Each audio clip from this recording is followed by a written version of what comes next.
Aloha everyone, hoping this vlog finds you well, and just had this amazing inspiration today and had to hop on and share with you all. I hope that it ignites you, it enriches you, it nourishes you.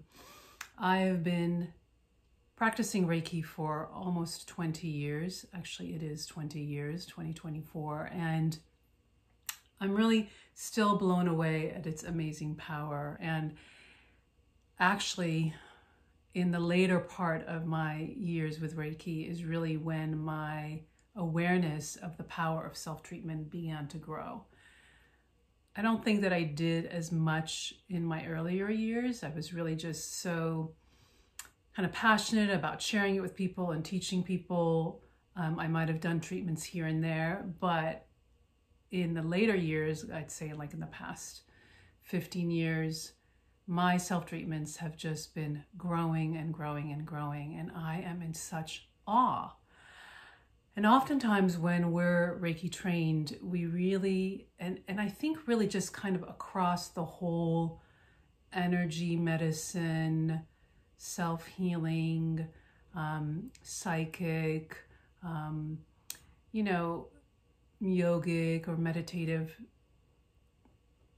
or just, medicine in all realms, alternative and kind of innovative and more traditional, we can kind of diminish this power that we have. And I am a complete advocate to utilizing multiple venues and multiple modalities. And since I started practicing Reiki and before then, massage was such an integral part of my healing journey. Self-massage and then receiving massage from others. And then after being Reiki trained, I also really explored and benefited from acupuncture. And of course, as you all know, nature has been one of the major agents of healing for me. So, and the list kind of goes on, but my experience with my self-treatments is really mind-blowing, honestly. And what I really want to impart to you and share with you today is taking the time during your self-treatments. So one of the things that I've been growing in, and that just kind of happened spontaneously, is that a lot of my self-treatments happen early in the morning when I first wake up and I'm not quite ready to get up and do my yoga and my meditations. I am in bed and I do my self-treatments. And honestly, my self-treatments are meditations and breath practices. And as I do that, I really take the time to witness what's going on with each hand position. And one of the things that I really gained when I started to delve in the Japanese Reiki system is that in their Reiki system, because there's the Western Reiki system that comes through the Takata line, and the Japanese, it kind of comes straight from Usui or Hayashi, is that there was really a lot of emphasis on staying in each position for a long time and then working with the symbols, particularly the Japanese version of the power symbol, which I find works with the Western or the Japanese, and utilizing that as you're experiencing blockages in your various parts of your body. So whether it's like when you have your hand positions around your belly, like feeling it in your gut or in your solar plexus, around your liver or your chest and your lungs or heart, and also of course the energy centers associated with each of those areas, to stay there and watch as Reiki flows and does its work, does its magic with the magic of your body, and experience how things begin to kind of rise up, and it can get kind of sometimes intense, or you may feel like nothing's happening. And then all of a sudden there'll be like a break.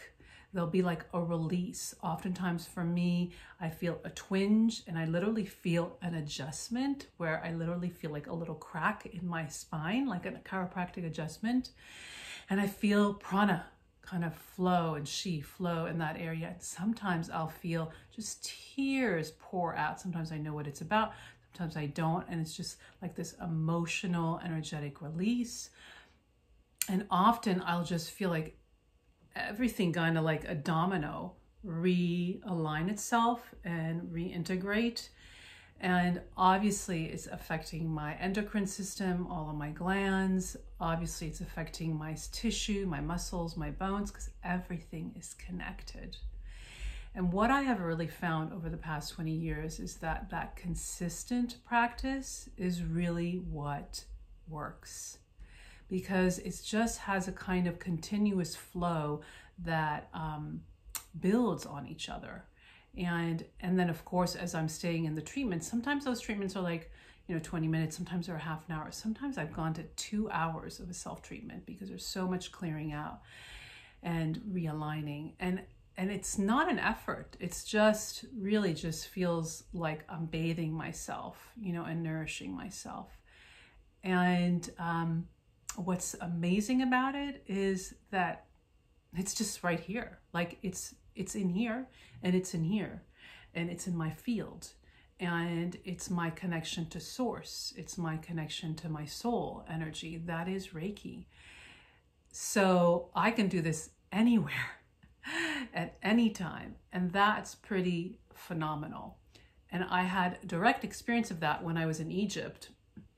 I mean, I have direct experience of that, for the past 20 years, but the most recent experience of that is in Egypt, where I was, really kind of soaking in some very kind of esoteric practices in the temples and with the group that I was with, and, all kinds of healing and powerful experiences.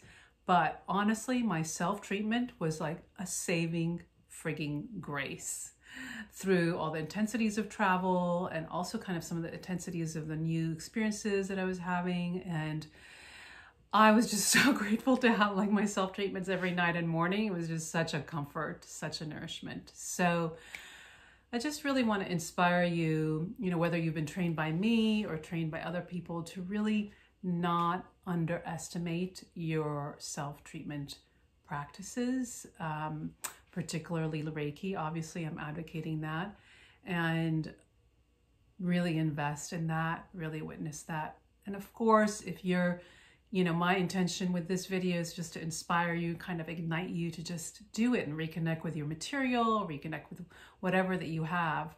And of course, like peruse through this channel, use it as an inspiration. Go to my website. There's so much nourishment there and inspiration there. I have a podcast here on this YouTube channel, and also through iTunes and all podcast platforms with lots of inspiration. I have an audio journey as well that's available on Spotify and iTunes and etc. and so on, and also on YouTube. But if you're wanting more one-on-one support, always available for that wherever you are in the world. You can hop on a video session, a phone session, and then love to invite you to any of our Reiki trainings that are happening as well. And any other resources that I offer as well, with the Tantric Kundalini Yoga and nature-based practices, etc. and so on. So wishing you such a blessed and beautiful day wherever you are, and incredible nourishment through your palms and your body temple, through your Reiki connection. And if you are not Reiki trained, cannot recommend it more. No matter what other modalities you may be soaking in, I find that Reiki is such a wonderful complement and integrative practice. Everything is inclusive when it comes to Reiki. Such a feminine quality to it, as it also balances that feminine and masculine quality within us. So much love. Aloha. Namaste.